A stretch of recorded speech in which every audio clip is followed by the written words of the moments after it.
अस्सलाम वालेकुम रहमतुल्लाह। ऐसे मर्द हजरात, ऐसी फ़ीमेल्स जो फ़ोन कॉल करती हैं या मैसेज करती हैं कि हकीम साहब सीने पे जलन रहता है और बलगम का बहुत ज़्यादा होता है, खास ये बूढ़े लोगों के साथ होता है, और या फिर जो गोला कुल्फ़ी आइसक्रीम ज़्यादा इस्तेमाल करते हैं, ज़्यादा एसी में रहते हैं, तो ये शरबत लाल है जनाब। ये करशी लेबॉरेटरी का भी अवेलेबल है, हर जगह पे इजीली मिल जाता है, और ये पाकिस्तान हर्बल फार्मा का है।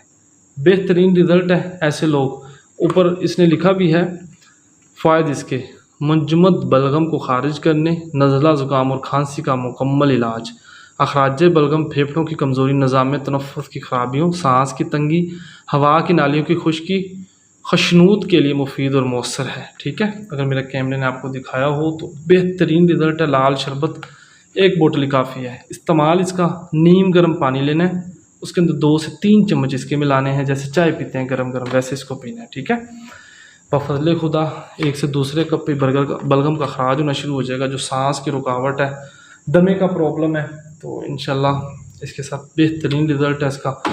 मज़ीद जो अल्सर के लिए भी आप इसको इस्तेमाल कर सकते हैं, एच प्लोरी मैदे की। तो मज़ीद किसी किस्म की इन्फॉर्मेशन चाहिए, नंबर मेरा नीचे दिया गया, क्योंकि अभी लेट नाइट मैं क्लिनिक से आया हूँ तो आप लोगों के लिए वीडियो शूट कर रहा हूँ। टाइम की मुनासबत बहुत ज़रा टाइम मुश्किल से मिलता है। मज़ीद मेरा नंबर नीचे दिया गया, किसी किस्म की इन्फॉर्मेशन के लिए आप रब्ता कर सकते हैं। दुआ में याद रखिएगा। टेक केयर, अल्लाह हाफिज़।